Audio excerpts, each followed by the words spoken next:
Welcome back to Demystify Sci. I'm Shallow. I'm Nastia. Today we are tearing apart a book. Actually, we're only making it through the first couple of chapters, which is The Dawn of Everything by David Graeber and David Wengrow, the Daves. And we have checked out some of Graeber's work in the past. We've also been listening to a bit of Graeber before he died recently, and we're bringing all these works to bear on the central crisis of our times, which is the steady march towards some sort of dehumanizing technological dystopia of bureaucracy that seems to be enveloping every aspect of our modern world, while at the same time making our lives very easy, comfortable, and ostensibly we're all happy to go along with it because it's pretty chill. So in searching for critiques of that, we've recently gone to Carl Jung, and now we're looking at Graeber and Wengrow. And the piece of that book that we're going to get into today, we hope to make it through the entire book, and we'll tear it apart as we go. But the piece that we're going to focus on today is the standard narrative that we were all given in middle school about the one-way arrow of progress in civilization, which is something like we all started out at some point in time as a bunch of hunter-gatherers, loosely organized. Everything was pretty chill. There was no hierarchy, no inequality. And then eventually we just figured out how to farm. And once we figured out how to farm, oh, well, now all of a sudden somebody's got to manage all that labor and all of that grain and all those resources, and you get the emergence of inequality, you get stratification of society. And, it's okay because civilizations, really solved a lot of the problems of these, of our sort of imbecile ancestors. And Graeber comes out of the gate saying that I think that critique is deeply flawed. It's flawed primarily because it's wrong, but it's also dangerous because it has deep implications for the way we see the future of our world. So that seems like a really interesting case to examine, and we make our way through it today with an eye towards what comes next, because often a lot of these academic critics seem to point out problems really well, but they aren't particularly well oriented towards the future in terms of practical solutions. So we hope that by doing these conversations, we can work ourselves towards solutions, and I think we nudge a little bit closer today. Yeah, and I think that the rest of the book is filled with potential explorations of what alternative societies could have looked like. And that's the thing that I'm really excited for, because we've laid out in these first two chapters that we've read and talked about that there are probably other ways of doing things. Full stop. And Wengrow and Graeber point to a couple of specific examples, specifically in North America, at the interface between the colonists and the indigenous people about potential ways that it could be different. But the rest of the book is ostensibly example after example after example after example of what archaeologists and anthropologists have discovered about the true structure of societies throughout history. And I don't think that we should belabor the point too much. I think that we lay everything out inside the conversation. Tell us in the comments what you think. Tell us which side of the debate that you fall on, because this really is a conversation about whether the Indigenous critique is accurate, whether the European critique is accurate, whether there's some third path that threads the needle between the two of them. And there's blind spots in each camp, right? That's what's really interesting, is there's exceptions to whatever narrative you choose. What's the third narrative? Yeah. And so in terms of doing things differently, we run this podcast entirely by listener support, which is pretty bizarre. I'm not actually sure there's any other podcast out there that's doing this. So we're entirely supported by patrons, which is a very Renaissance situation that I'm extremely proud of. It means we don't sell any stuff that's not directly related to the podcast. We got some t-shirts down below. We're not actually making money on them. Which we've just added some new designs. So if you were not interested in the Vaporwave colorways, we have a new colorway, and also I made a bunch of shirts that just say "Go Deep" across the chest, which I recognize could be seen as a vulgar thing to be walking around wearing, but I think, I don't know why, it just captured my fancy. And so I'm working on a bunch more shirts, hopefully at the rate I work. We'll see them in about 6 months or so, hopefully sooner. If Shiloh was doing them, we'd see them tomorrow. But almost our entire budget comes from patrons, right? Like I said, we're selling those t-shirts at cost because they're great conversation starters. And the way that we make this project stronger and we have more time to devote to it is by growing our audience. And honestly, aside from like the profit driven aspect of that, it's just really awesome to expand this conversation to more people and bring more ideas in. The more the audience grows, the more interesting comments appear, the more different leads we get, new people to talk to with different sets of ideas, right?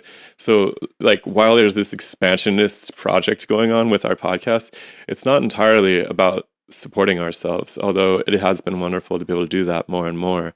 And we are, of course, able to put more and more time to it. You can just give a couple of dollars a month. It's a recurring payment, so it keeps our boat floating and doesn't have to cost you very much. If you're one of those extremely fortunate people who has made millions and millions of dollars in this world and you want to cut off a bigger piece of the pie, relatively speaking, we would appreciate that too. But all of these little bits add up, and it is leading us to have more and more time to read and talk to new people and explore guests that we might not even end up having on the show. But to have that space and time to do that, it means everything to us. So thank you so much to the people who are out there who, you know who you are. We get together once a week, hang out, chop it up, and I would love to see you guys all at that Zoom meeting. That would be insane. But it'd be beautiful to get to meet you face to face. So check out our Patreon page, patreon.com/demystifysci. And if you don't have any cash or you have already donated, come find us on Facebook, Discord, Twitter, Instagram, TikTok.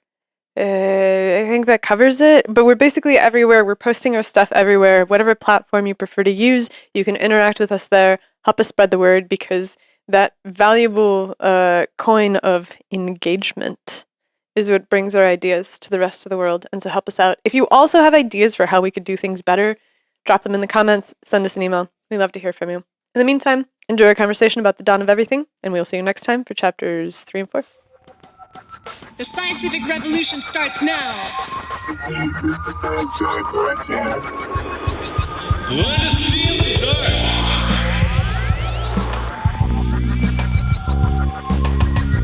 We appear to be speeding towards this gradually more and more constrained, more unequal world, where there's a group of people that sit at the top, pull the strings, and the rest of us dance like marionettes of some kind. And the book that we're going to be talking about today, by the way, by David Graeber and his pal David Wengrow. Two Davids, the Daves. Graeber actually coined the phrase, as far as I can tell, at least according to Wikipedia, we are the 99%, right? He was big in the Occupy movement, which was an interesting disaster maybe we can talk about, because it seemed to have suffered the fate of many of the recent protest movements, which is that it has no center point to it. It becomes this platform for everybody to complain about everything. And by the way, at the end of throughout the last solo conversation we did, I mentioned this.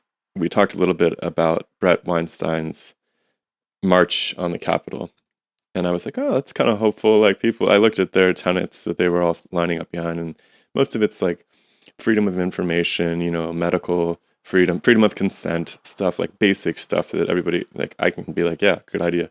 But it seems like it turned out to be something of a disaster. Maybe different for different reasons, but maybe shared reasons to the Occupy disaster, which for whatever reason amounted to a lot of different speakers all going off in different directions about their own personal grievances with the system. And there was no real center to it. And for whatever reason, probably because people have jobs to work, nobody came. There was, Isn't it like midweek? I didn't look at the actual day of the week it was. I know it wasn't around a holiday weekend or anything like that. I think Brett on Rogan was saying that he was hoping for about 500,000 people to show up in March. I think there was maybe 1,000, 1,500, something like that. I saw some pictures. It wasn't good. But so that's maybe there's some organizational problem in terms of getting people out there. But moreover, it seems like for the people that were there, it seemed like there wasn't really a central message to the movement. And I think that's the same thing that happened with David Graeber's Occupy movement. it just devolved into everybody complaining about whatever it was, everything from, I mean, all probably reasonable complaints, but complaints about the war, complaints about obviously the banking structures, complaints about rent seekers, like everything, complaints about the work week. There was nothing that was left out. So it was just this giant progressive, just shout down.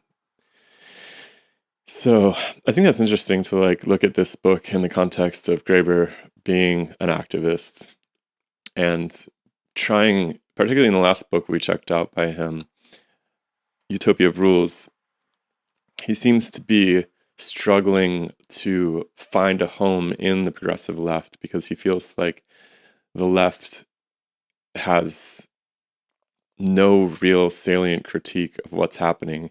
In some sense, I think he didn't live to see this, but in some sense, because the left seems to have been wholeheartedly aligned with the mainstream bureaucracy, and so the possibility of them critiquing themselves at this point is gone. So he's very upset about that. In this book, like, we're only going to do the first 2 chapters today, but from the introduction or the preface and from the first chapter and so forth, it seems like he's still piled up against the same problem, which is that he recognizes that there's some problems with the way that our civilization is structured, particularly with respect to its historic evaluation of value structures and how we arrived at the idea of our civilization being the apex of progress. But he doesn't really, so far anyways, he seems to always struggle to offer a plan. And I listened to a number of talks by him in the last few days too, while he was still alive, obviously. And it seems that he continually suffers from this problem, that he's very frustrated with certain aspects of the narrative that we're fed, of what's happened with the progressive side of the political chain, and he has no real idea of how to fix it. And so maybe we can come up with some ideas today as we look through this book. It's the academic curse in a nutshell, isn't it?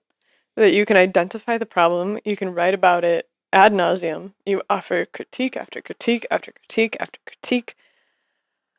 But when push comes to shove, I don't think that academics are the people that are actually able to build the next phase of whatever's coming. Yeah, he spends a lot of time in his talk being really upset about academia, of course, because, right, you can't easily fit into academia if you're one of those weird outside-the-box thinkers. But not even a weird outside-the-box thinker. I think that by its very nature, studying how something happened is very different from the skill set that you need in order to build something new.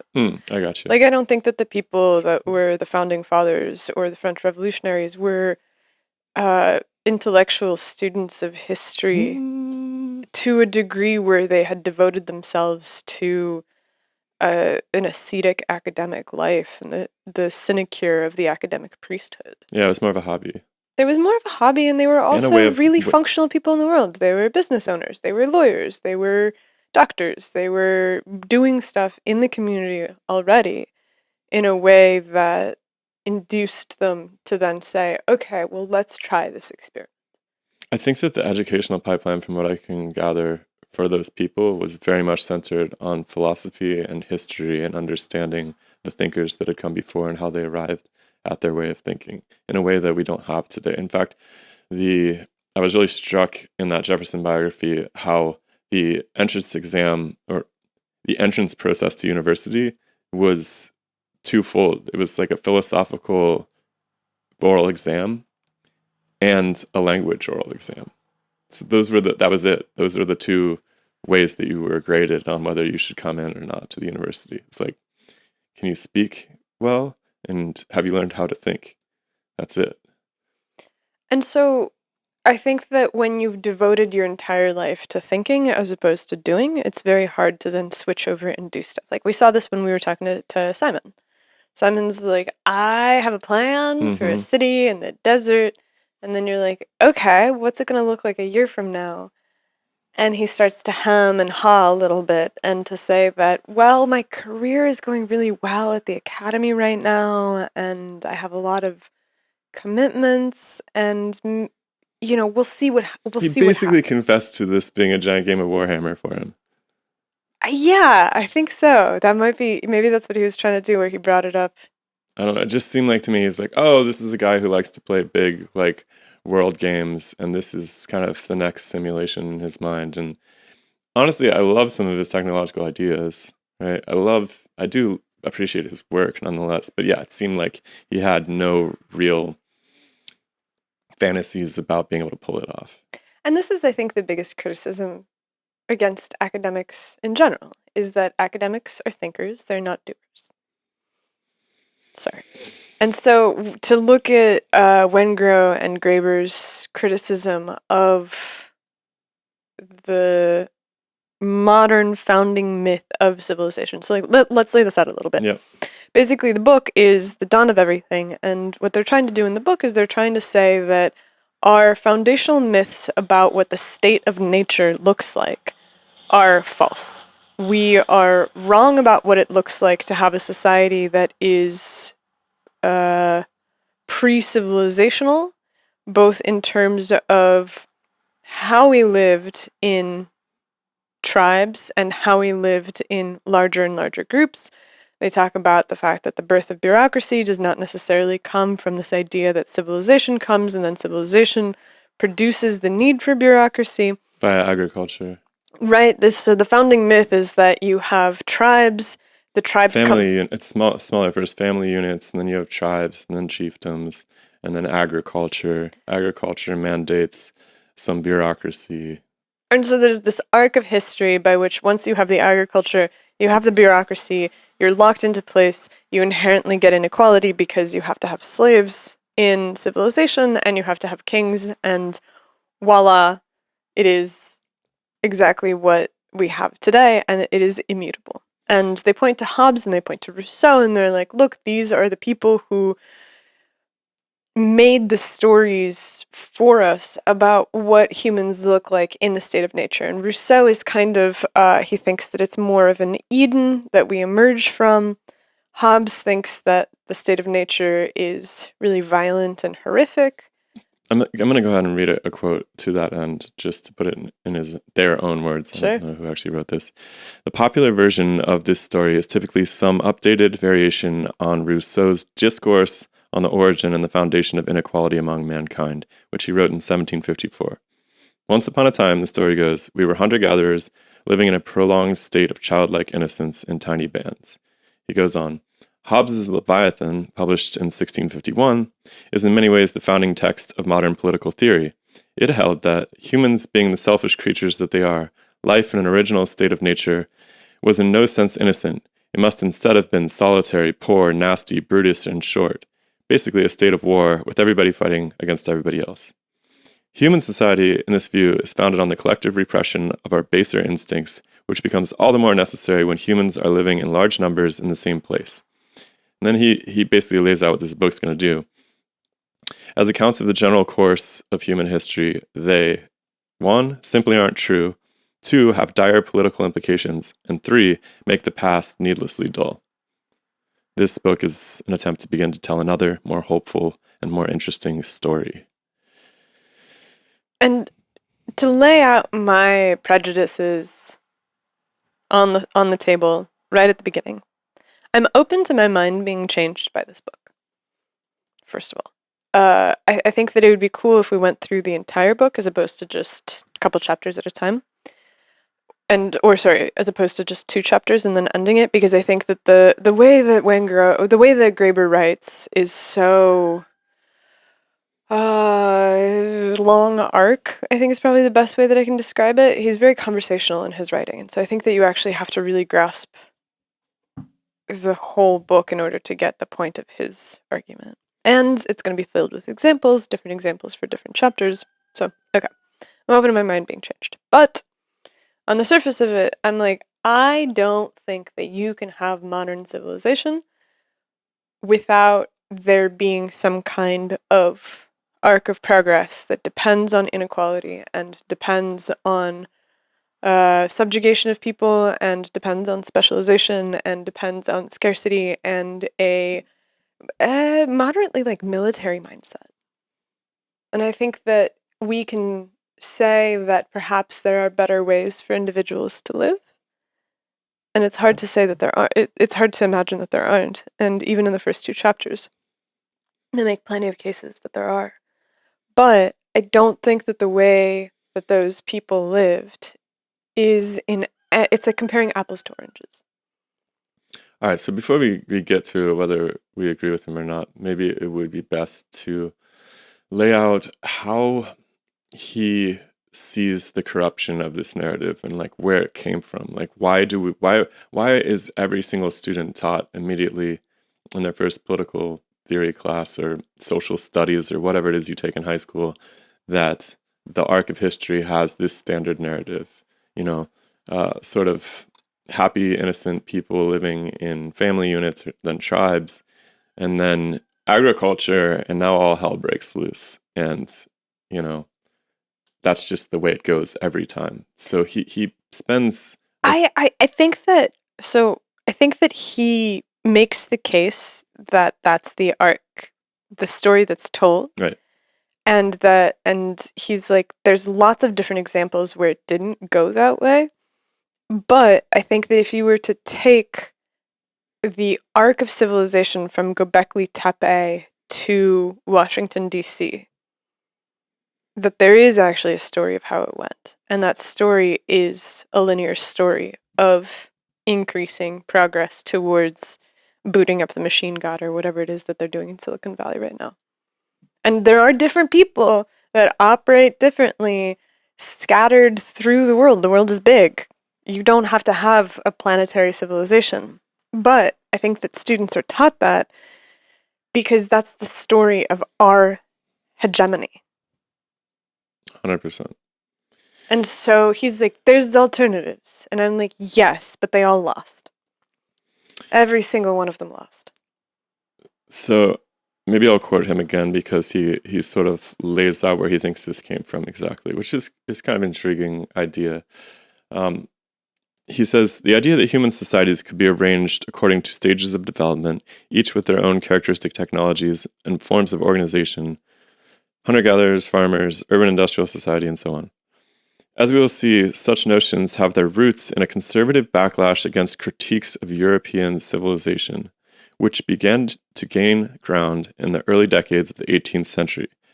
The origins of that critique, however, lie not with the philosophers of the Enlightenment, which is generally what we're taught, much though they initially admired and imitated it, but with the indigenous commentators and observers of European society, such as the Native American Huron-Wendat statesman Candiaronk, whom we will learn much more about in the following chapter. And so chapter 2 is largely an examination of these captured dialogues, these recorded dialogues with indigenous peoples. So he lays out this idea that what happened is the Europeans had kind of gone along accepting their place in the universe. It was very common for people to not even really think about it. Of course, there's a hierarchy. It's necessary. It's God ordained it, essentially. Did you pull the quote about inequality not even appearing in people's writings? I might have, but the overwhelming point is that people hadn't really been faced with this until they began to actually encounter indigenous people who started making valid critiques of what they perceived as being a really backwards way of living. And so what happened was people started writing about these critiques, and all of a sudden, the establishment had to mount an attack on that critique because it was very compelling. It was appearing in popular literature. It was appearing in novels, right? And people were starting to really take it seriously that perhaps this established order isn't so much God-given. And they reason through it so interestingly, right? They're like, well, they're not quite, the argument is made, well, they can say that, the indigenous people, because they're not really civilized, and what they ultimately mean is they're not totally fully human. And then, of course, the Enlightenment thinkers start tearing apart this assumption that they're making. And they're like, wait a second, even the cannibals seem to have a very ordered, lawly way in which they divide up the pieces of the people that they're eating, right? They seem to have reasoned through all of these things, aka because they have reason, they're humans still. And if they're humans, then we have to probably take them seriously that they have reasoned that the way that they live is not some default mode. It's actually well reasoned. They've decided to live the way that they live in these egalitarian structures. And that's really challenging to the establishment intellectuals at the day, because they can no longer, in their own words, they can no longer reason that these people are not human, right? They have to take this seriously. And so this Hobbes-Rousseau version, and just like with a lot of our foundational thinkers like Einstein, these people get kind of turned into mascots, right? It's not clear that they would have even agreed with the ideas that mostly propagated from their works, like the noble savage and so forth. That seems to have been pasted on as a response to the Indigenous critique. That's the point. I mean, I think that what's really interesting here is that he makes this case that Europe never gets to the point of re-examining its structures until there's somebody that they encounter that is really good at reason, logic, and philosophy that has decided an alternative set of preferences. The quote about the inequality thing, he's talking about how difficult it is to trace the origin of social inequality. And he says, the first thing to emphasize is that the origin of social inequality is not a problem which would have made sense to anyone in the Middle Ages. Ranks and hierarchies were assumed to have existed from the very beginning. Even in the Garden of Eden, as the 13th century philosopher Thomas Aquinas observed, Adam clearly outranked Eve. Social equality, and therefore its opposite inequality, simply did not exist as a concept.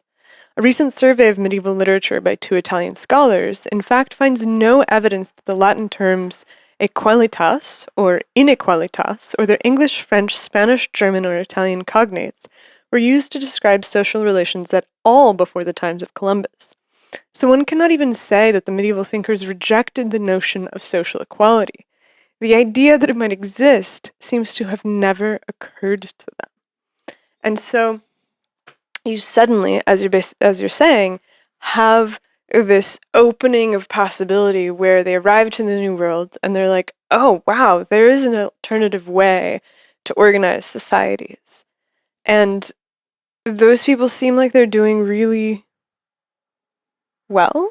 They seem like they're pretty happy. They self-report that they're quite happy compared to us. And not only that, but there's Us being also Europeans. all these stories of people who go to live among them because they're captured or they're kidnapped or they get lost in the woods. And then they come back to European life for a moment. And then after spending some time with the Europeans, basically decide they can't live that way anymore. And so return into the woods and never are seen again by the Westerners. And the opposite happens, I'm sure, where Native Americans come into European society and stay. But it's far less prevalent.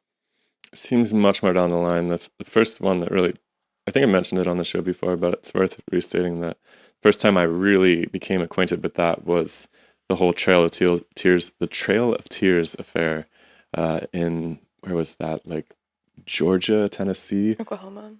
Well, that's where they relocated them to. But they basically took all these Cherokee and drove them west because they wanted the East Coast land, essentially.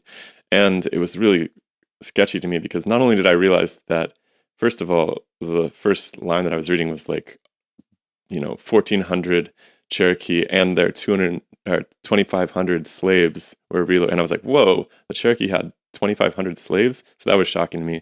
But also the fact that the tribal leaders had essentially taken the bribe of getting plantations, nice clothes, being set up as gentlemen in the European civilization, had taken that bait and joined over. So it did happen for sure, maybe much later. But it seems like at least in the original contact, there's, at least what Graeber presents, is that these people wanted nothing to do with the way the Europeans were living. They found the way they were living really gross. I mean, I have an example here. This is, a lot of his examples in the second chapter come from the French contact, which was up north of Ohio, I guess. Is the Jesuits? Yeah. So he talks about this one guy, Father Pierre Biard. Biard. All right, so he says, but if French assessments of the character of, quote, savages tended to be decidedly mixed, the indigenous assessment of French character was distinctly less so. Father Pierre Biard, for example, was a former theology professor assigned in 1608 to evangelize the Algonquian-speaking Micamic in Nova Scotia. I'm probably butchering these pronunciations, I'm really sorry. Who had lived for some time next to a French fort. Biard did not think much of the Micamic, but reported that the feeling was mutual. Quote, they consider themselves better than the French. For, they say, you are always fighting and quarreling amongst yourselves. We live peaceably. You are envious and are all the time slandering each other. You are thieves and deceivers. You are covetous and are neither generous nor kind. As for us, if we have a morsel of bread, we share it with our neighbor. End quote. They are saying these and like things continually. What seemed to irritate Biard the most was that the Micamac would constantly assert that they were, as a result, richer than the French. He goes on, they had, they eschewed materialism, but they had other greater assets, ease, comfort, and time. And so I think the ease, comfort, and time is the real critique of our time, even to some extent, right? Because we're looking at a world today where the state and our technological milieu has given us comfort, reportedly. Time, I don't know. And ease is a really open-ended word, because how easy is it to go to your desk job? Yeah, okay. So there's a bunch of things that I immediately think about from this. Number one is something that occurred to me today when I was on my run this morning, which is that this analysis seems to lack an understanding of geopolitics.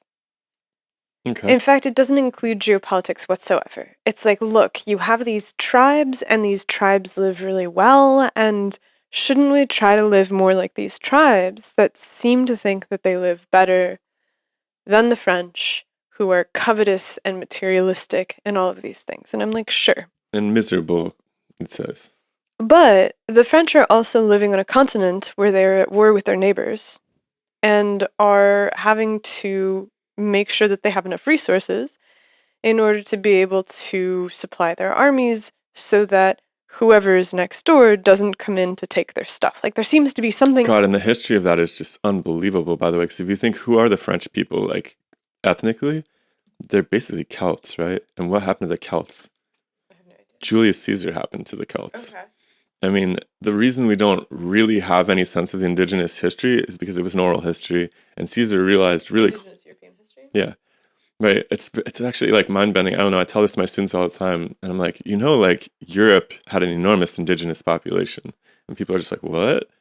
It's like, yeah. And Caesar realized really quickly that the key to stamping out a culture is to stamp out their history. And it was so easy with these people because they literally had a rememberer in each village who was, essentially the druid priest who carried the history forward. All you had to do is round those people up, and that's it, right? You give them a new rememberer who's basically a priest of the Roman religion or whatever, and eventually Christianity, and that's it.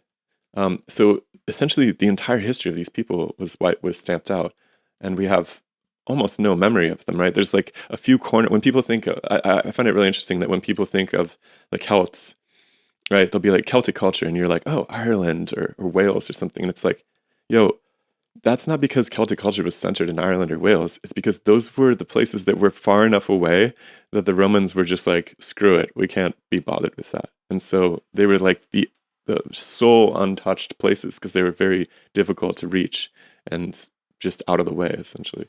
And so my point here is that there appears to be something about the seed of civilization that starts in Mesopotamia, ends up in Rome, conquers Europe, moves to the New World, that is a transformative contact.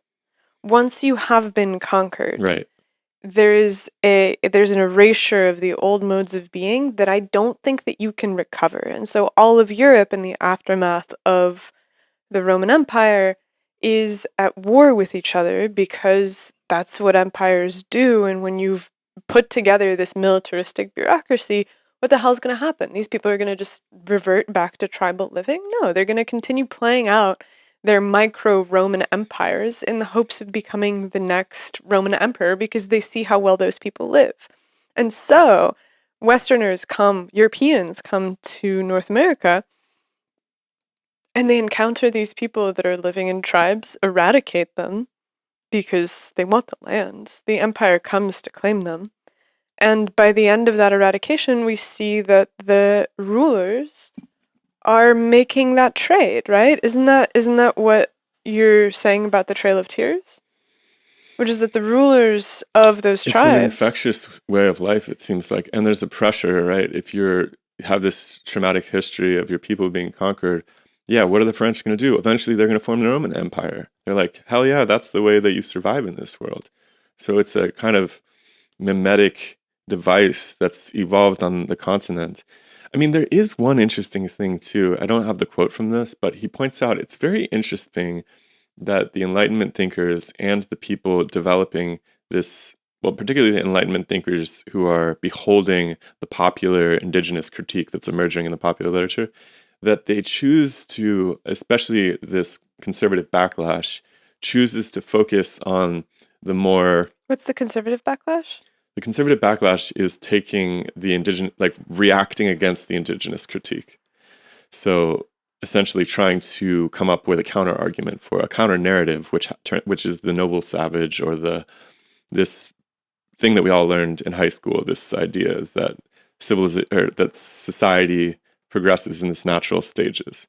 But he says it's really interesting that they ignored the indigenous ancient civilizations as well, because they could have easily, instead of focusing on these bands of tribes, they knew about the Mayans, right, who had these developed metropolitan world. They knew about the Aztecs for sure. They had contact with the Aztecs. Sorry, that wasn't a good example.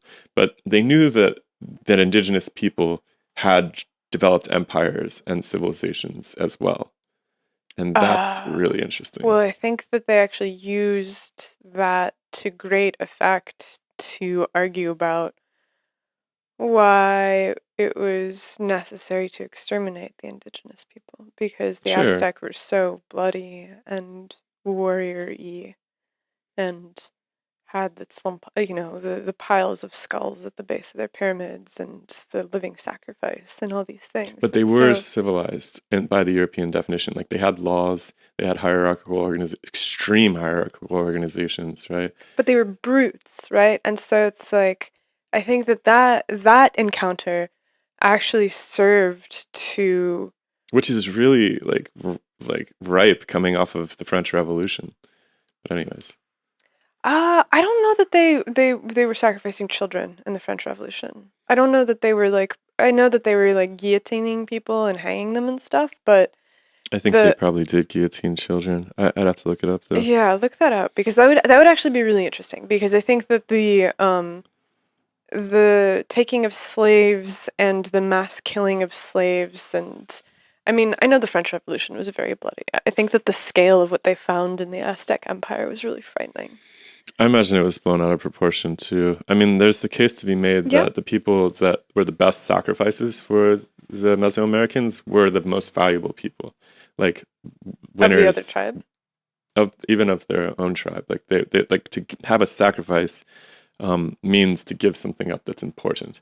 And so I can't remember who this was. I think I was listening to that this archaeologist on Lex the other day, and he was talking about how a lot of these civilizations were actually sacrificing really valuable members of society because that's what the gods would see most favorably. But yeah, by the way, many children were guillotined during the French Revolution. All right, well, there goes that. So, okay, I mean, wait, but what year was the French Revolution? That's a great question. Like, wasn't it like 17, early, before the American Revolution.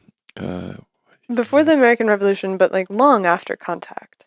Oh yeah, And so 1789, May 5th was the Okay. Bastille Day, I guess. So the point is that the French Revolution comes like Wait. Did I just say 1789? Hold on one second. yeah.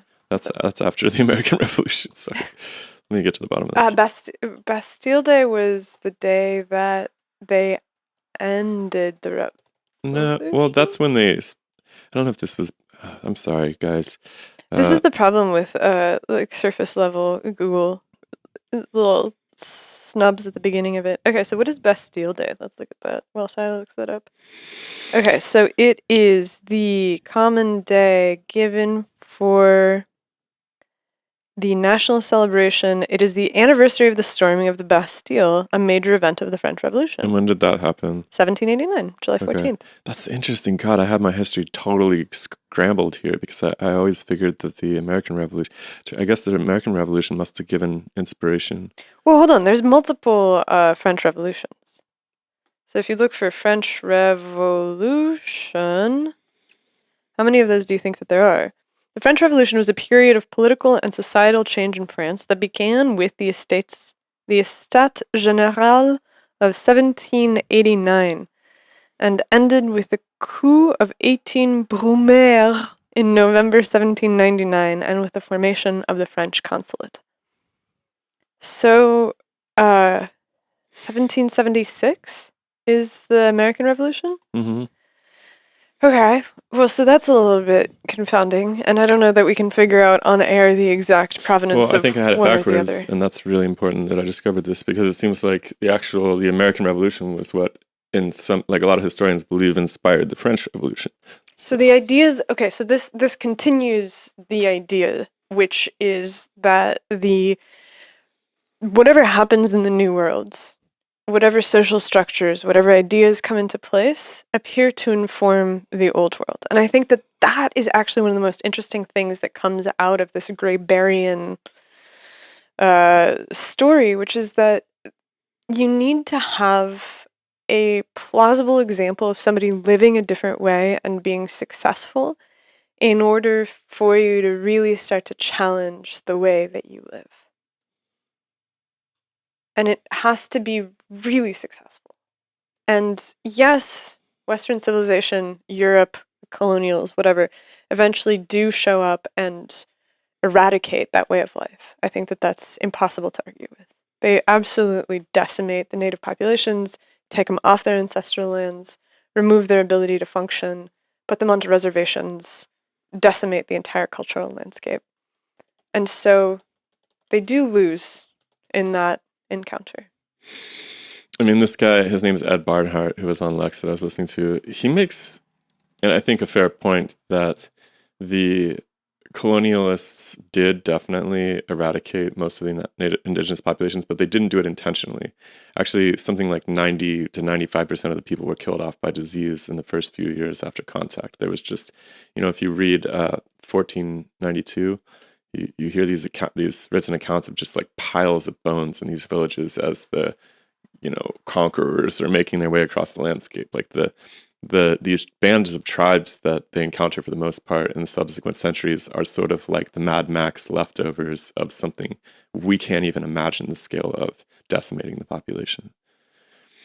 And that's a confounding aspect of it too, because if they hadn't been waylaid by disease and severely weakened and their social structures destroyed, then maybe it would have been maybe they would have been so well off and lived so well that this gradual drift of people from the European form of life to their form of life would have been successful. It would have been a conversion experience where people showed up as Christian Jesuits who were real strivers and then realized that it was possible to live freely and comfortably and away from all of these insane strictures. And maybe that would have been possible. And so when we see this conquering, we see just a luck of the draw.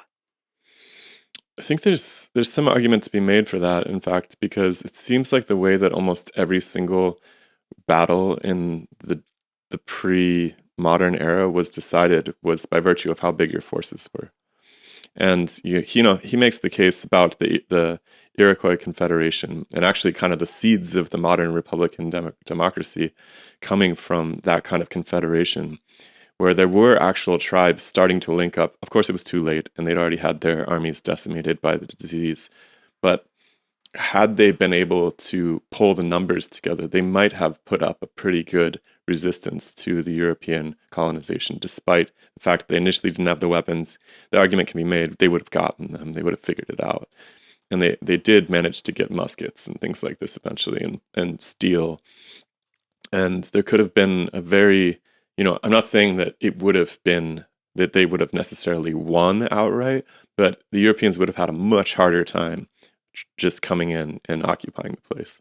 It would have been sort of similar to the US trying to occupy the backwoods of Afghanistan. And we all saw how well that went down. This is a total tangent, and we'll come back to the dawn of everything in a second, but this is kind of a real stick in the wheels of the theory that says that humans, when living in pristine natural conditions, are somehow more resistant to disease than they would be otherwise.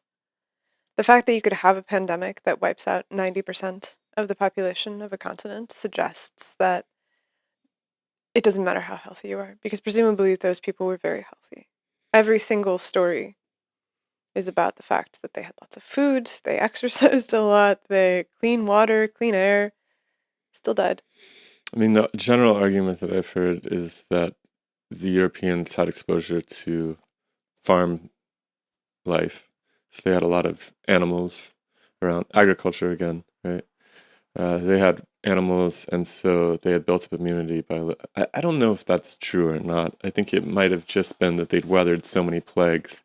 Of course, the whole European continent's directly connected to the Asian continent, and so you have a huge populations of people that are exchanging diseases for Presumably ages you and did ages. here too. That's the thing that's weird. I'm like, It is why weird. wasn't there Why a didn't it go the other way? reverse Yeah, plague? it's really weird. It is really weird, and I don't think that anybody has even remotely a satisfying explanation for that. And so that's a little, that might be something that's worth studying, because I've read Charles Mann's book. I've read... There's no really even consensus as to what disease it was, How could there be? Like, there's some indication of smallpox, but there's lookalike diseases, and there was, for the most part, like I said, they were just finding piles of bones. So nobody really knew. Hepatitis, I think. Yeah.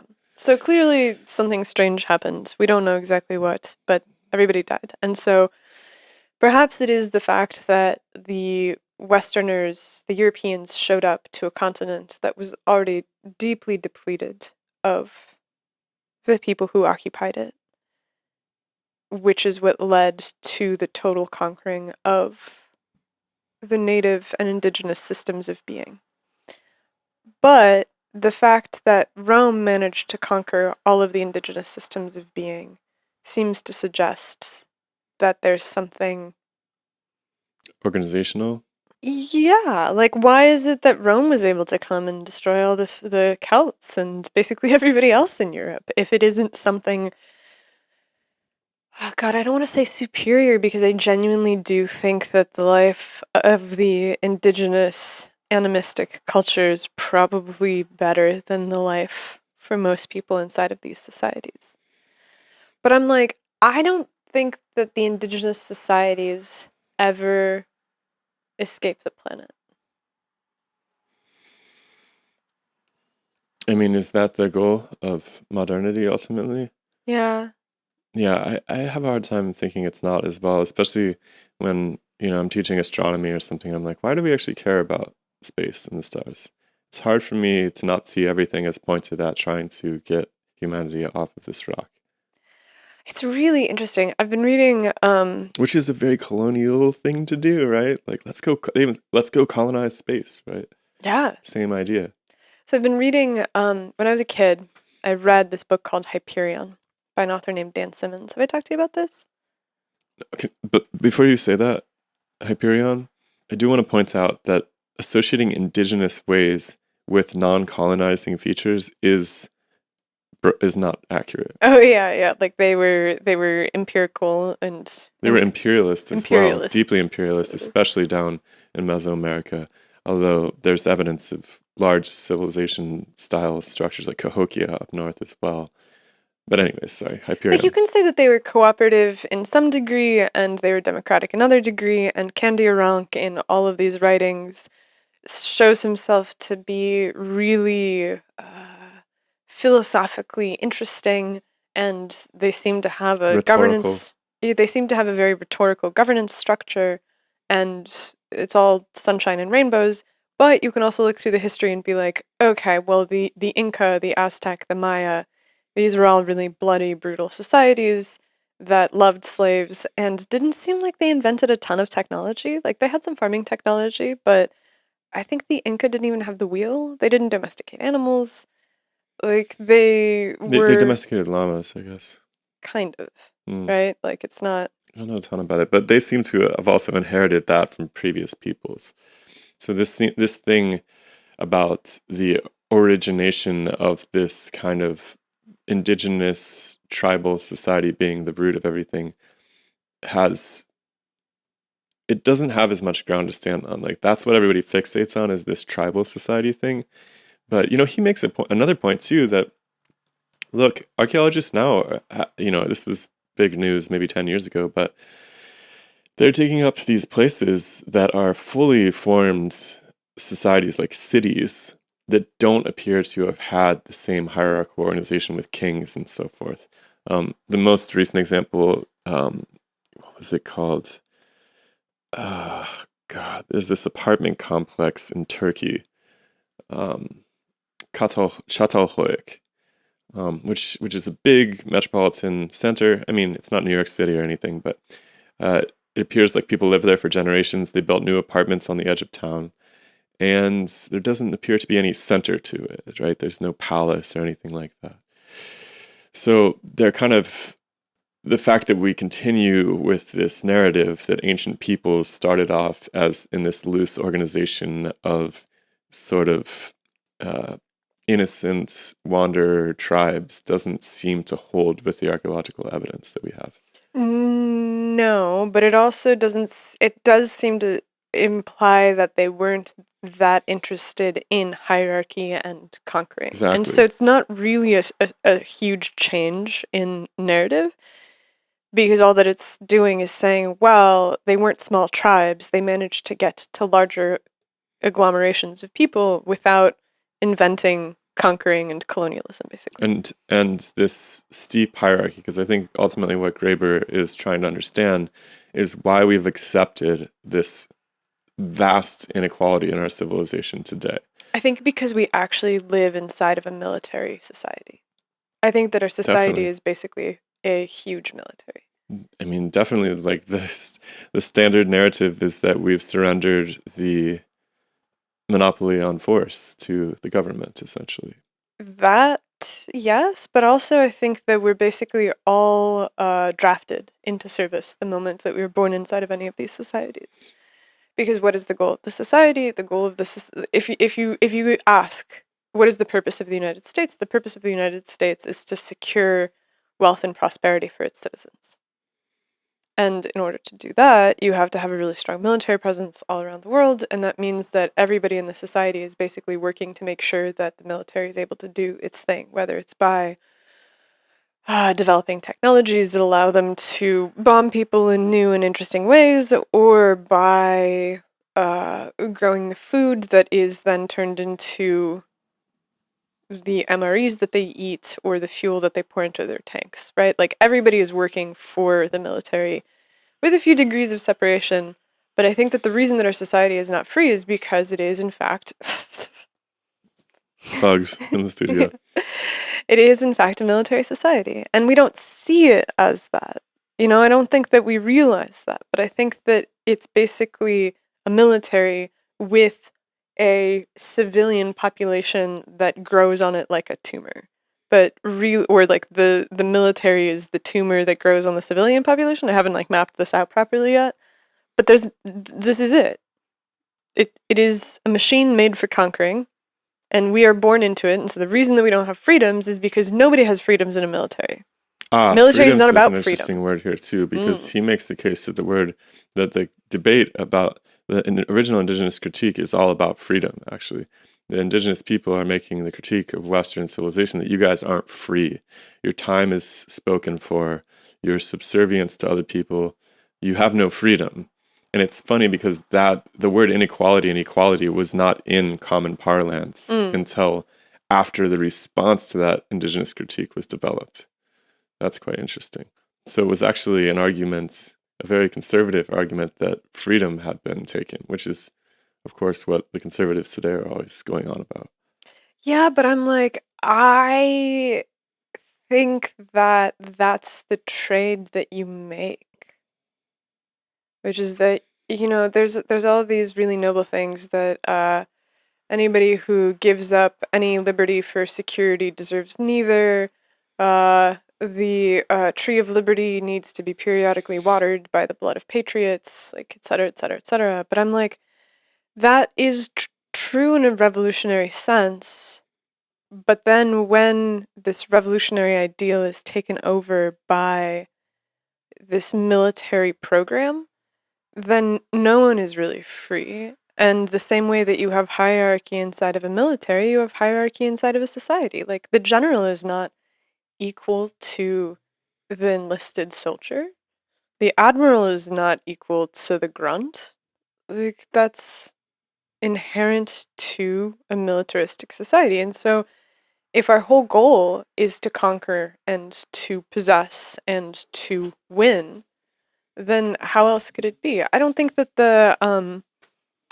was it the Wendat tribe? I don't think that the Wendat had any designs on conquering or winning or taking away from their neighboring tribes anything that they owned. And so of course they're like, well, you're not free. And the European answer is, well, we're strong and we can take what we want. Seems to be like their answer is we're civilized and you're not, and that argument starts to crumble for the Enlightenment thinkers, which presents this a formidable challenge to the authority structures of the day. Have they really challenged those structures though? Like, okay, so yes, well, the argument is that the narrative, this one-way arrow of history and progress, is their challenge, and the fact that everyone's indoctrinated with it from being 5 years old sort of suggests that people have gone with the flow. So lay that out for me. I think I'm not, like, my mind's kind of slipping off of it. So the Indigenous... It's a little bit convoluted and hard to follow. Okay. But Glad the I stopped idea is listening. something like this. People, trappers, whatever, people, priests, people who are The Europeans, European vanguard that arrives to exactly, America. start to encounter a critique of their way of life, which they have never thought of before. Which is that you're not free, you slave away for these material goods, you're terrified of your chiefs, you're told to do things, and you do them, and your lives suck. Yes. And they bring these ideas back to Europe. They bring them back to Europe, and they don't appear in the intellectual circles so much as in the popular literature and the novels of the time. So, of course, the printing because press... these adventures books are always popular. Like, exactly. It's always a common theme in historical writing, which is that travel logs like Jack London and Thor Heyerdahl and all of these characters that, like, go out and see the world and write about them. Massively popular literature. And literature about the New World of people who have gone, encountered these people, and come back is also massively powerful and popular. And so it's not the academics that are toying with these ideas. It's literally everybody is confronted by them. Exactly. And so the argument, I believe, that he's trying to say here is that the establishment intellectuals get wise to this chatter that's going on. They become hip to the Indigenous critique, and they mount an attack on it. Whether they do it wittingly or not, their attack takes the form of this one-way arrow of progress, which starts with these sort of innocent imbeciles who are living, they have equality, but that's because they don't know any better yet. And if they knew better, they would organize their society like we do, and therefore, this is just the arrow of time. Time hasn't unfolded for them. Everything is proper in the way that we are living in this deeply unequal society. That's the right way to go because that's the natural way things progress. And so that's the reaction to the Indigenous critique that sets the baseline for the Enlightenment narrative that we all inherited in the modern age. And my point is, I think that it's hard to argue with that because it definitely feels like that's the direction in which it goes. I think that you can create a linear path from Uruk all the way through to San Jose and the Silicon Valley and have it be a cohesive inheritance of theological and philosophical principles about order, about efficiency, about conquering, and about productivity. And there are other clouds of ways of being that flit through the sky of this arrow of progress. And so when the Europeans make that argument, I don't think that it's the wrong argument. I think that it is the argument that encompasses this colonial imperialist Their era. tradition. Their tradition. Because you notice that Wengrow is really and Graeber are very careful to not mention the Aztecs or the Maya, or they mention the Inca, but they mention the Inca as this foil for some European intellectual to write a story about how it's this Inca princess decides to, This is one of the popular narrative. Yeah, but popular it basically literatures. comes down to the idea that the Inca princess decides to turn her back on these increasingly colonialist and Western modes of life and returns to the traditional mode of being. After she's kidnapped. After she's kidnapped. And so it's like, I think that it's a cherry picking of history to tell a story that there's a different way. And I'm like, I know that it's necessary to cherry pick in order to tell that story. But I think that it's more interesting to consider the fact that the response to the Indigenous critique is actually an accurate representation of what's happening, and ask the question of, okay, if this is an arrow of something that was born between the Tigris and the Euphrates or in the highlands of Turkey, and it is still booting itself up day by day by day by day, is that something that you can stop? Or is it something that you just allow to burn through your society and your world, and then attempt to reconstruct something in the scar of the burn, the same way that a secondary forest comes after the old growth is dead? And is that just the ecological narrative that has to happen? And so this massive impulse to escape the planet and go to the stars, is that maybe that's an impulse that just has to burn itself out. It must run. Once it is... There's a Gaian argument that it is, in some sense, that, I don't know who it was, but some famous scientist said that the humans are the sex organs of the planet. I think that might have been Lovelock or somebody associated with him. And it's like, this is horrifying too. So this brings us back to this idea of Hyperion. So Hyperion is a science fiction novel written by Dan Simmons, 89, 90. And in it, there is the hegemony, which is a massive interplanetary government that has been formed in the aftermath of the destruction of old Earth. Something bad happened on Earth, and you don't really know what it is. He never specifies it, but it was destroyed to such a degree that everybody had to leave. And they went out and they colonized all of these different planets, and they invented something called farcasters, where they're wormholes, and so you can travel easily between space and time. And so any How world, convenient. it is very convenient, and it is the basis of all science fiction. So anytime that you want to be able to travel between worlds that are inside of the web, quote unquote, you can use these portals. You walk through a portal, and you end up in a new world. And the act of bringing those worlds into the web is actually a very painful process, because each new world that is brought into the web actually has on it colonists that left old Earth and dispersed into the solar system, or into the galaxy, or across galaxies, or whatever, set up their cultures, lived for hundreds of years, and then this hegemony that boots up and slowly starts to consume worlds comes to take them over. And I'm like, it's hard to imagine this technological era as leading to anything except for this really bloody conquest of the entire universe, planet by planet. The same way that, North America was conquered because of resources or gold or whatever else. I guess so the fundamental question here is that the right way to go about living?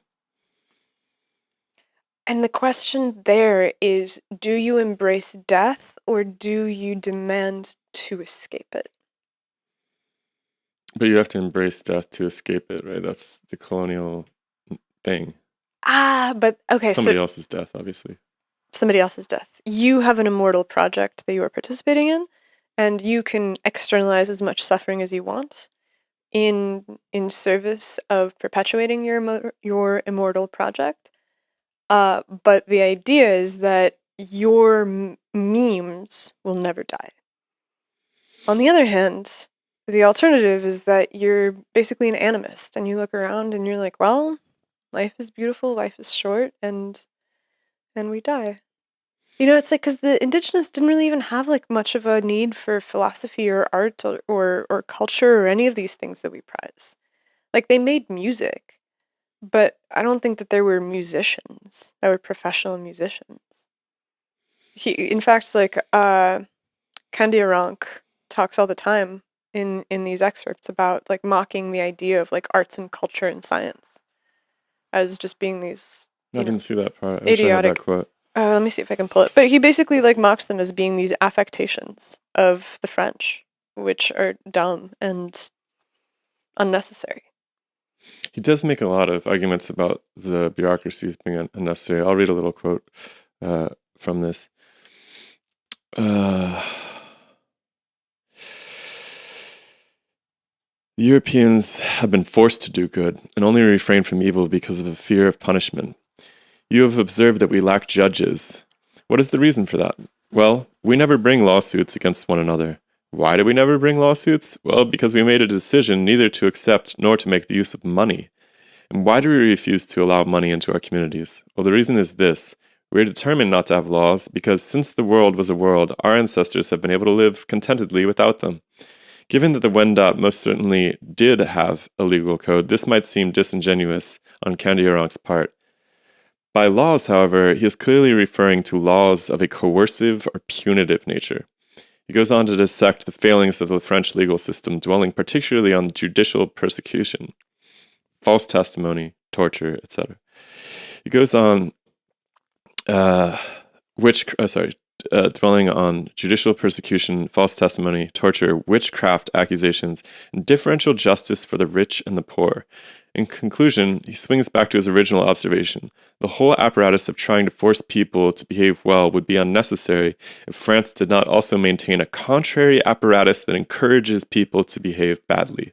That apparatus consists of money, property rights, and the resultant pursuit of material self-interest, which leads us to the birth of the concept of communism.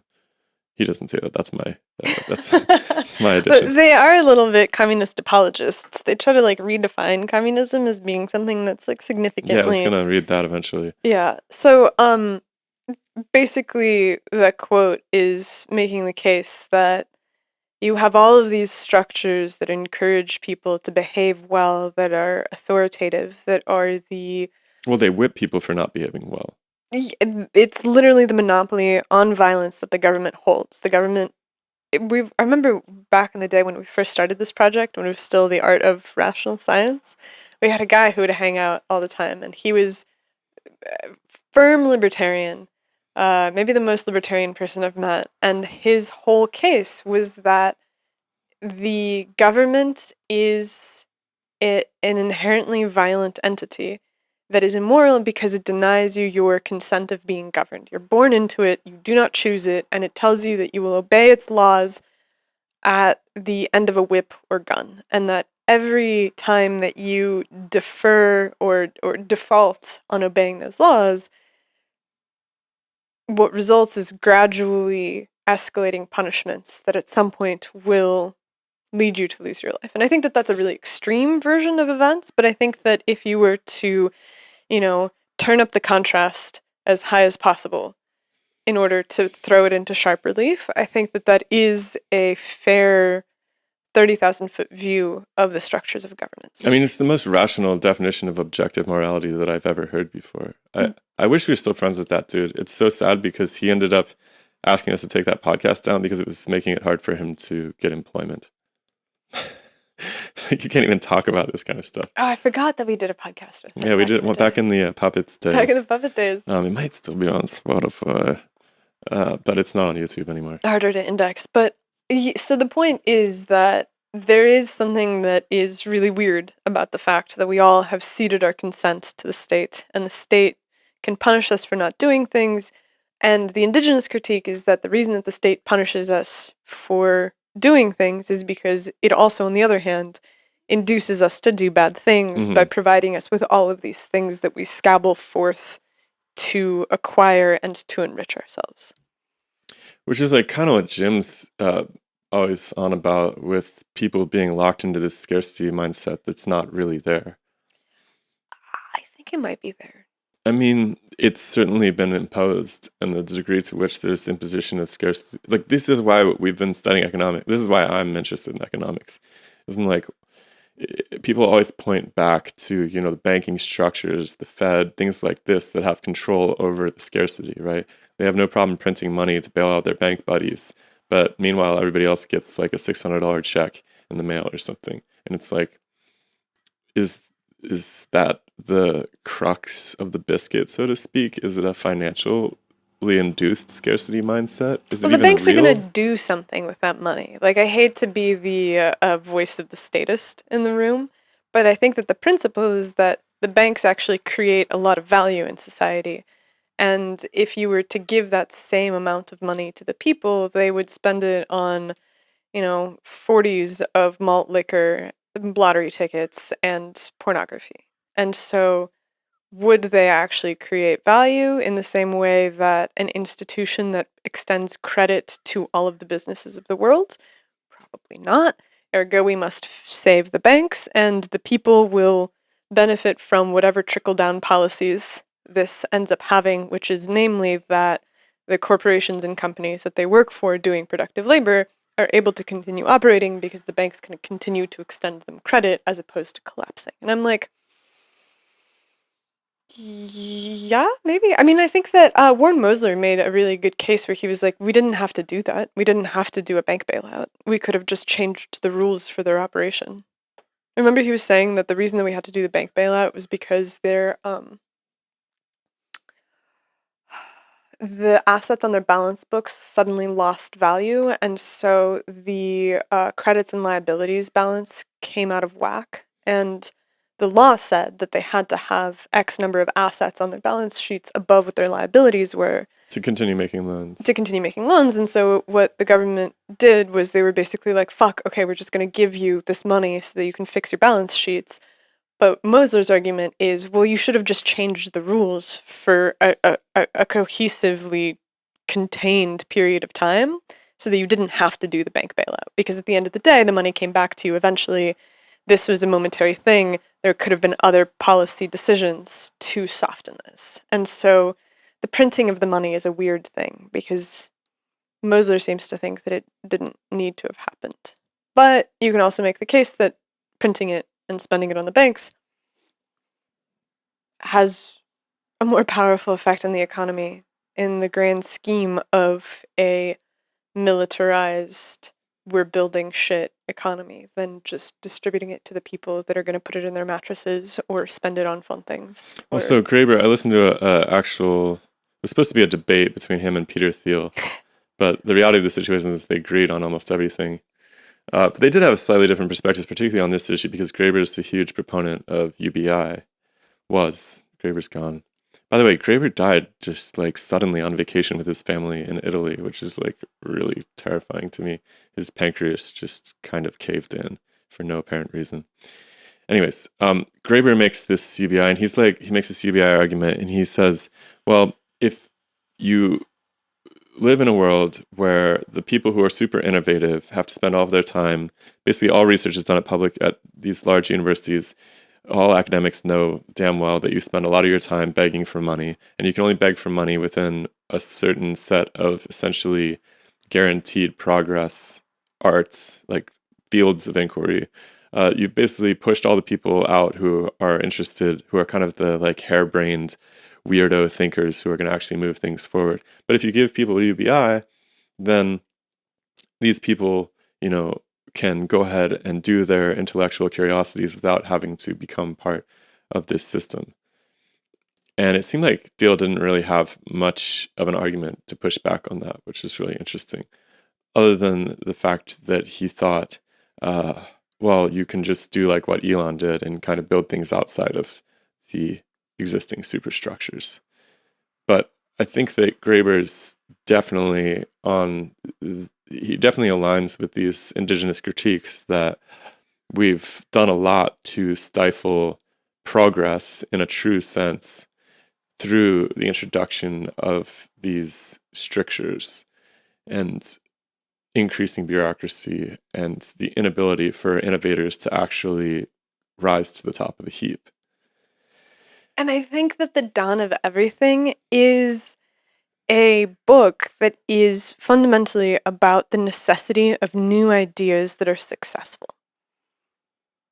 Because if there's anything to be taken from the book, where I hope that as we work our way through it, we can find these places, it is that Graeber makes the case early on that only by exposure to these radical new ideas of how the indigenous tribes lived and flourished was Europe able to recalibrate to a different type of existence and a different mode of being. If that is the case, then it is of utmost importance to have enough space in your society where people can tinker and try stuff and come up with ideas that even have the capacity or the potential for being the next big thing. And the way that it's structured right now, we don't have that at all. And even Thiel being like, well, you can be like Elon, you can build something. I'm like, well, I think that what we're after is we're trying to build something that doesn't require profit as the only motive. And so you can only be like Musk and build outside of the system if what you're doing is trying to build something that is profitable. I think that's at the heart of this book, actually. And I forgot to mention that it's really cool. Our last conversation was about the undiscovered self because he opens the book with a quote from the undiscovered self, which is probably worth reading because it speaks to what you just said. I'm not sure the context, but he says, "This mood makes itself felt everywhere, politically, socially, and philosophically.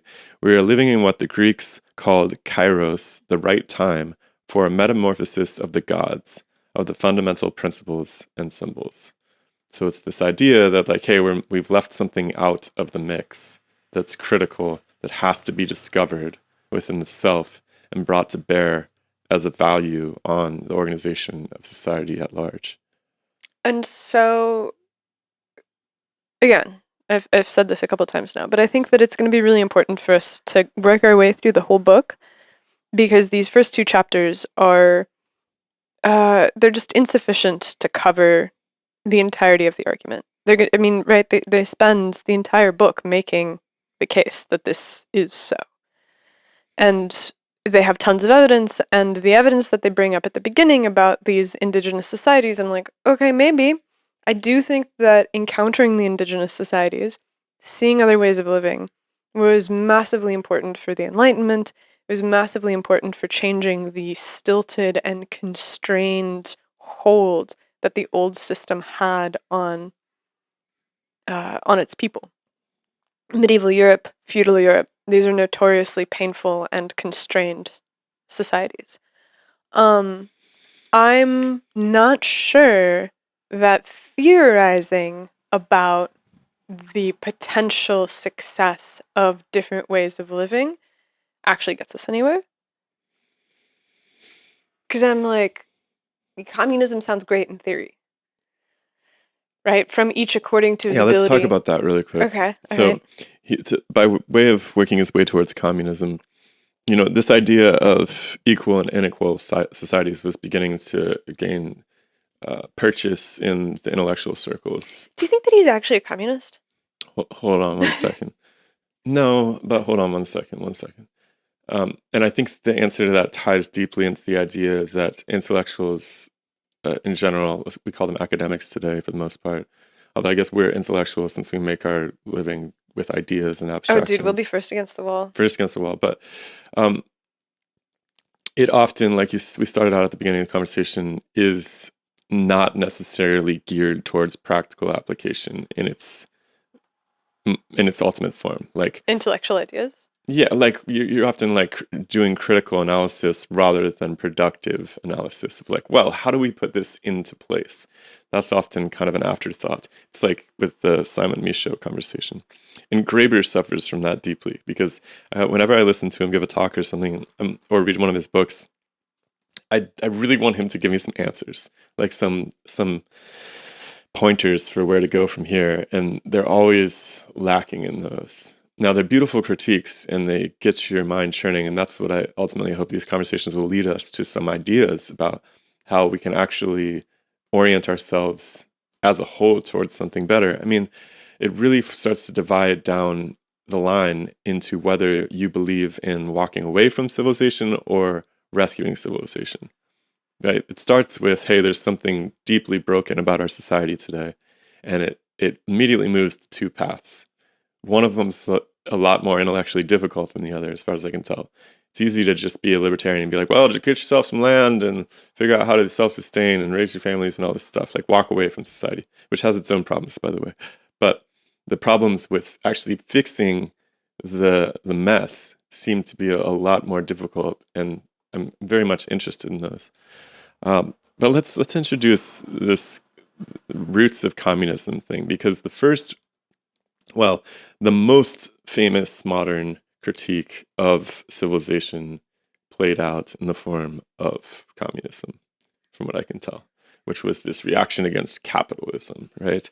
And it has its roots in, of course, Marxism is fueled on the back of this, what shall we say, resentment at inequality.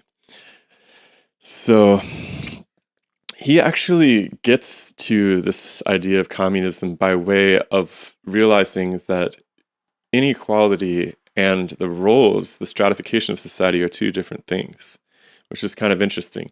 So he recognizes that, yeah, there's not as much inequality in these societies, but it does seem like people did different things. For instance, a lot of the societies, the materials are managed by the women, whereas the men do this more like hunting and warfare thing.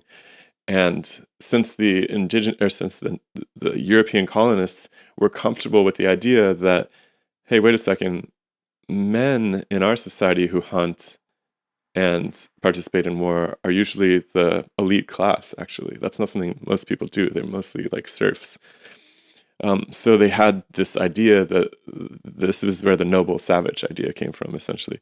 But he writes, women owned and worked the fields individually, even though they stored and disposed of the products collectively. Men owned their own tools and weapons individually, even if they typically shared out the game and spoils. However, there's another way to use the word communism, not as a property regime, but in the original sense of from each according to their abilities to each according to their needs. There's also a certain minimal baseline communism which applies in all societies, a feeling that if another person's needs are great enough, say they're drowning, and the cost of meeting them is modest enough, say they're asking for you to throw them a rope, then of course any decent person would comply. Baseline communism of this sort could even be considered the very grounds of human sociability, since it is only one's bitter enemies who would not be treated this way. Europeans were constantly squabbling for advantage. Societies of the Northeast woodlands, by contrast, guaranteed one another the means to an autonomous life, or at least ensured no man or woman was subordinated to another. Insofar as we can speak of communism, it existed not in opposition to, but in support of individual freedom. So, I have thoughts. yeah, Tell me yours. please No, hit tell me. me yours first.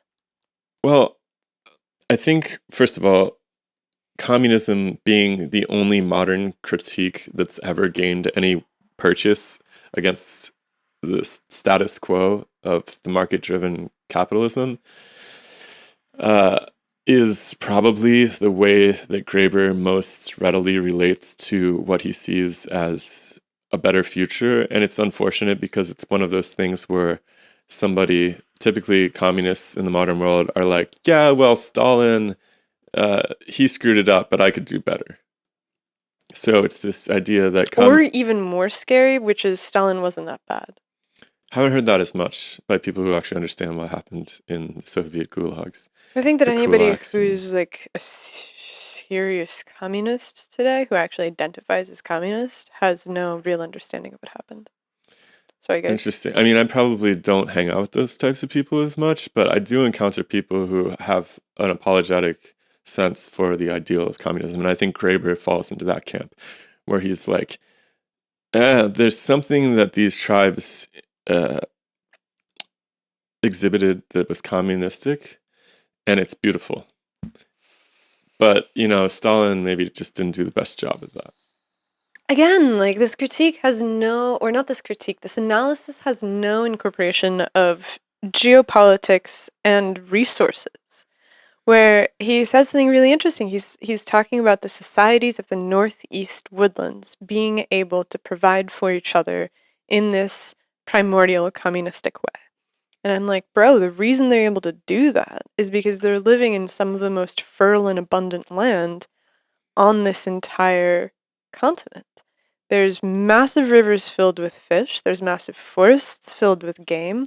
This is before the entirety of the continent had been wiped for whatever capitalist machine you want to call it. And so it's possible in times of grand abundance to be able to spread and share, because you're like, well, who cares if I give you this buffalo or this salmon? I have 1,000 more. And the minute that climate changes or disease spreads through the population or ecosystems collapse, which sometimes these happen because of human intervention. Sometimes people are the ones that are overfishing and overlogging and everything else. But other times it happens because the climate just changes. We know that the climate changes periodically. Like in our day too, the social climate changes, right? People don't want to work on farms. Like the children of the farmers around here all moved to the city. There's something unattractive about that way of life in the modern era. Well, I think that it's really hard, but I don't think that the people of the northeastern woodlands are farming. I think that I'm constraining the analysis just to that place because he's looking at them. He's saying that this is a thing that they're able to do, and I'm like, they're able to do that because they have so much.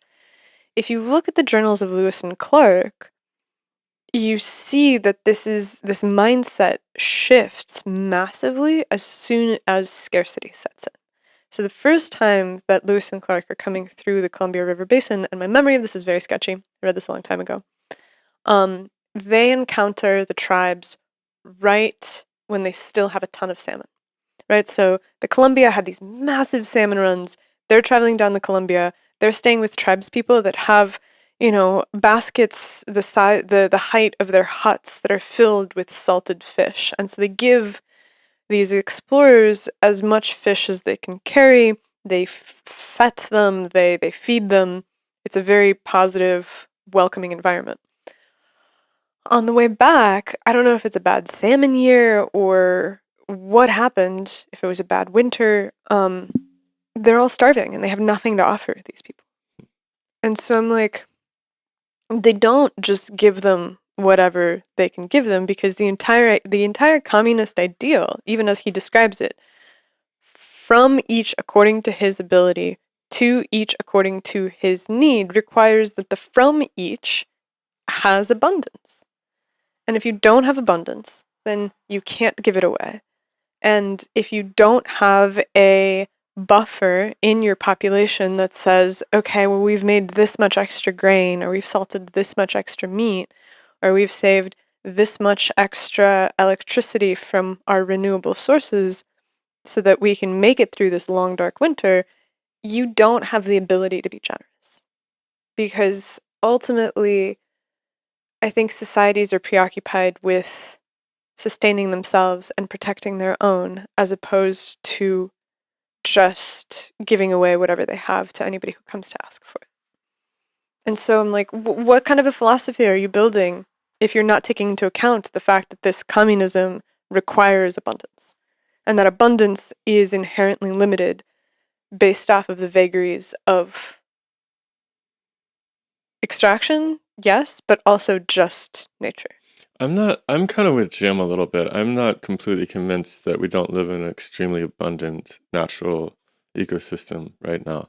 I'm not convinced that there's not enough food to go around, that there's not enough medicine to go around. I don't think there's enough meat to go around. I think you could feed people bread until they pop. It But seems like people love bread, first of all. There's plenty of people, like half the Indian subcontinent, that doesn't eat meat and hasn't for ages. So it seems like people are perfectly well into that all on their own.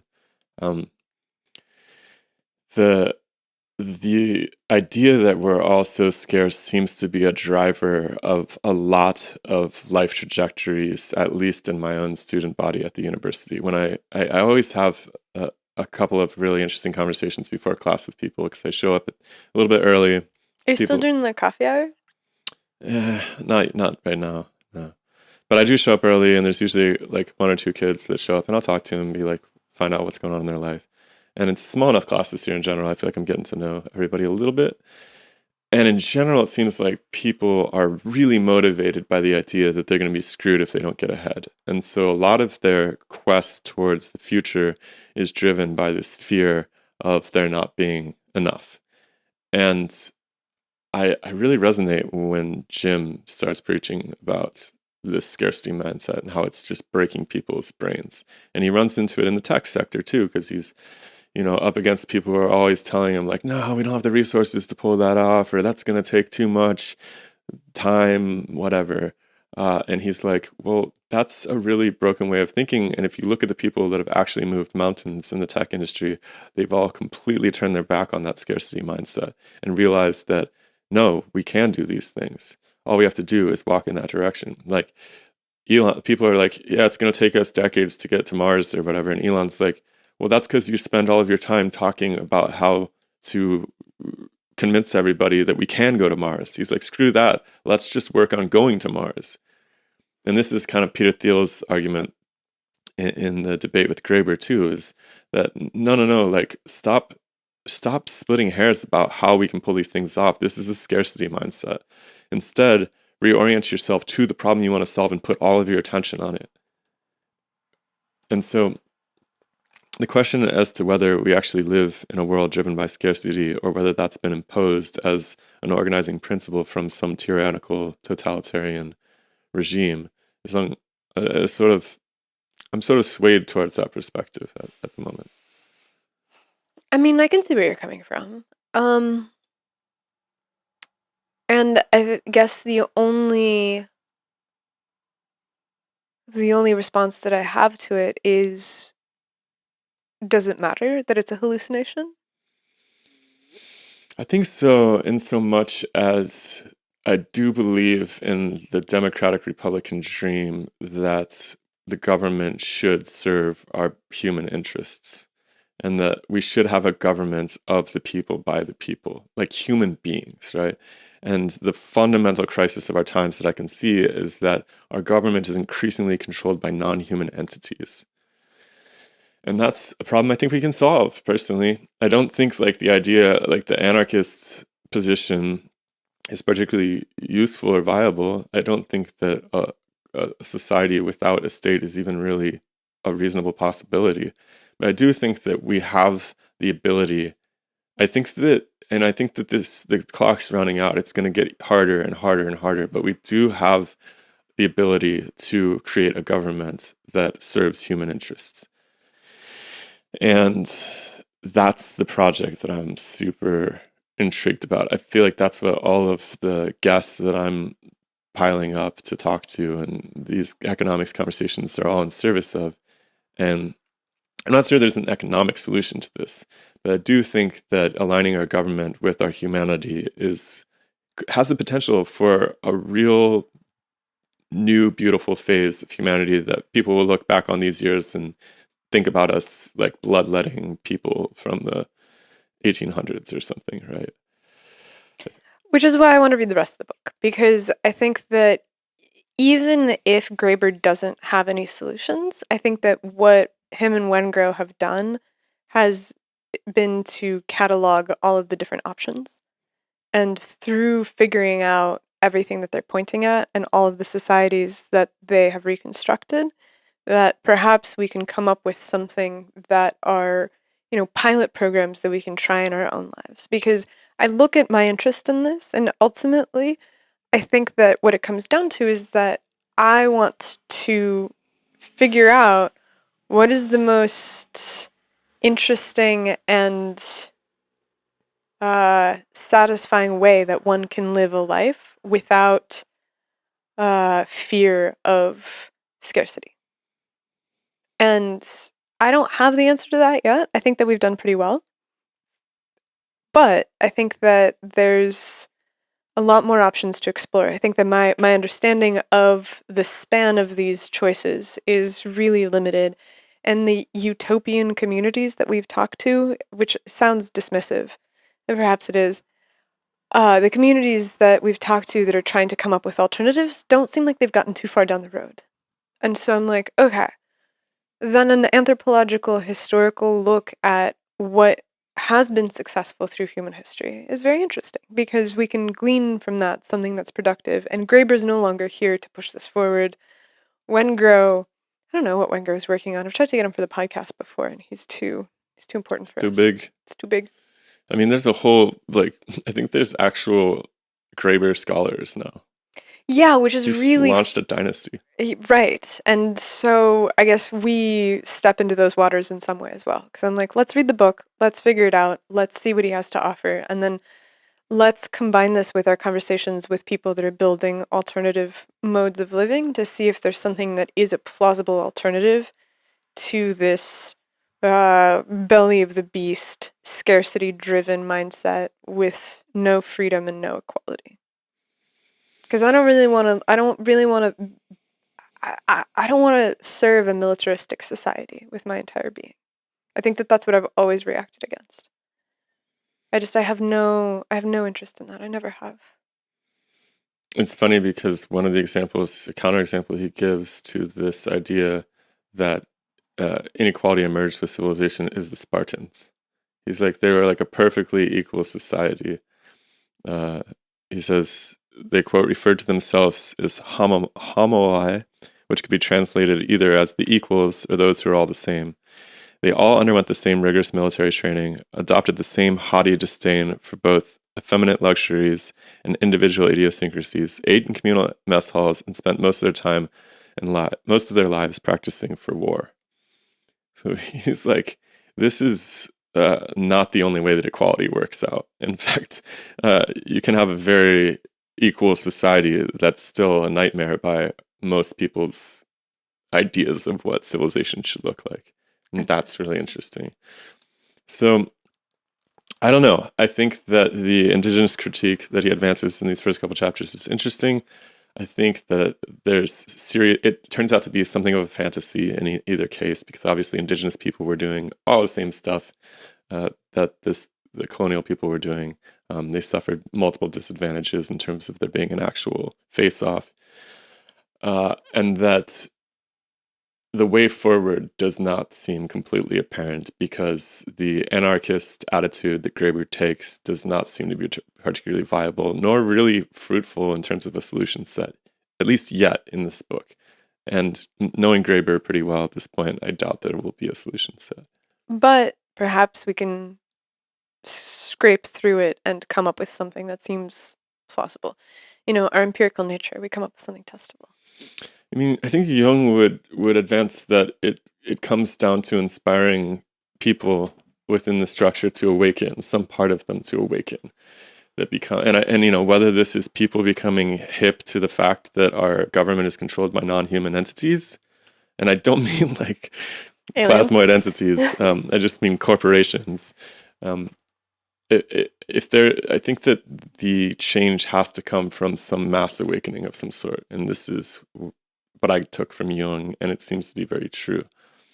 And you see little tastes of that in conversations. Depends who you talk to, but I think people, some of these big platforms are waking up to the idea that the food supply is deeply deranged, that the health of the people, at least out here in America, is not doing well, historically speaking, and that a lot of this can be tied back to the fact that the government is not only not doing its job, right? So these administrations that are supposed to be looking after the health and well-being of the people, not only are they not doing their job, but they're actually working against our health and well-being because of the fact that they've been possessed by these profit-seeking entities that are extraordinarily effective.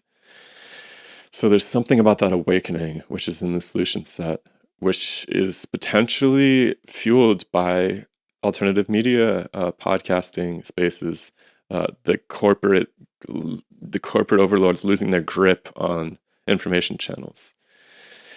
So I'm hopeful, and maybe we can learn something even more profound in the future, but I'm still stuck with Jung's idea at this point. Yeah, you have to have something to believe in, and these ideas have to come from somewhere. And I almost think that it would be easier if aliens did show up, right? Because if you take European contact with the New World as being a moment of alien interaction, right, where there's two completely different, separate societies that have evolved along different tracks, and suddenly they come together in this exchange and melange of ideas that changes both of them, then you see that the only way out of gridlock is for somebody to show you that there is a different system that works, and for them to be able to offer a reasonable and solid critique of your system in such a way that it becomes very popular and impossible to ignore. The structures have to fold it in. That's what the Enlightenment is. I could see an even more beautiful version of that where we visit aliens, right? Because we have learned this lesson, at least in the intellectual progressive academia, that decimating native populations is not cool. So I wonder if that would be an interesting opportunity. It could have played out on another planet, and when they visit us, they also have reached the conclusion that decimating indigenous populations isn't cool. But it'd be really interesting for us to encounter an alien civilization and see a different way of life and be like, whoa, wait a second. This is what Graeber's talking about in the Utopia of Rules, too. He's saying that there's a lack of language to talk about the thing that ails us, the same way that in the medieval scholarship there was no use of the words equality and inequality until after contact. There is something that we feel that is strangling us, but no one has the language for being able to name it. The language is strangling us. I mean, I think this is what happened with the priests too. In that, I think the imagination is strangling us. It's strangled by hear me out. The priests, right? They've accepted this hierarchy because for them the word God literally means the hierarchy. Yes. Like they don't have a sense of God. Like the Christian tradition, if you go all the way back to the roots to this cult of basically throwing out the mediators, having a direct relationship with the cosmos, which is this God thing, right? I mean, if you take the teachings of their central idol very seriously, they're all about how to essentially find harmony with the cosmos through treating people well, something like that. I gotta read Spinoza at some point. Yes. After we're done with Graeber. Yes. I lost my train of thought. Damn it. The cosmos, the integration, the message that Oh, so the priests, yeah. So the priests have essentially lost their actual ability to inherit the wisdom of their founding religion in some sense, because they've become entirely corrupted by the language has lost its meaning to some extent. The god has become this sky god that the Pope has communion with. Nobody else does. You can pray to him, but it's a one-way ticket, right? The Pope, though, gets to sort of tell you what God's thinking, hands it down the chain of command. And so you've set up your entire spiritual knowledge of the universe is constrained by the fact that the language, these religious languages that were originally designed in order to help people ground themselves with the cosmos, have been corrupted by the bureaucracy. So they too have lost their means of even analyzing what's happening to them.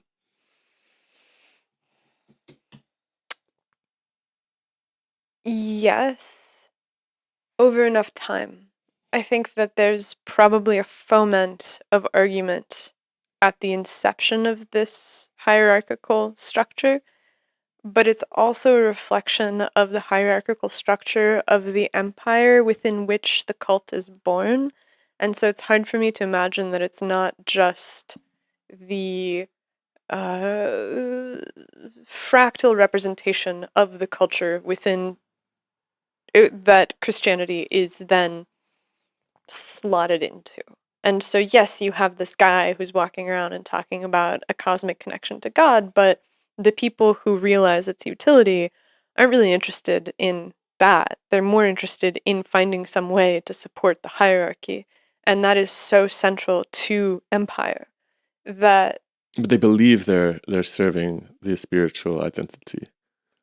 They're actually kind of shocked to see somebody critiquing their way of life. yeah, it becomes default. And I think that we're in a place where it is default and there is something that we cannot see. I think that it's ingrained in us so thoroughly that this is what life looks like, that this is the only way of being, that it's easy to look at communism and be like, well, clearly it doesn't work. But It's we don't. much harder to look at your existence structures and be like, well, these clearly aren't working.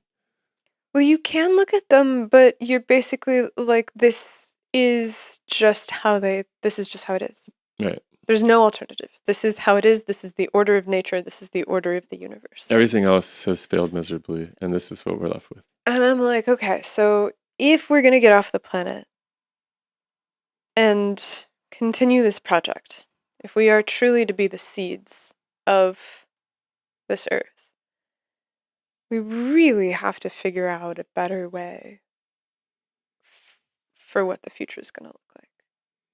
Because just slavery across the cosmos just doesn't seem fun or good. I'd really hate I for think it to that's just the be more of discovery this. of organizing principles beyond profit. Yeah. And good God. Yeah. I mean, like, let's see what Graeber has. I think that something that I'd like to explore at some point, in addition to Spinoza and this cosmic nature god, is the idea of like profit and stock markets. Where do these things emerge from? How does profit start to become a central value system that's such a powerful organizing principle? I feel like we're going to end up reading Marx at some point. Yeah, we probably should, honestly. I read it in college, but it's been a while. I mean, yeah, there's that's a whole other issue. And I think this plays into the non-human entities, but it seems like the greatest generator of wealth these days is in the financial sector, which has no real tangible good or service. And that's really, really fascinating. It offers credit.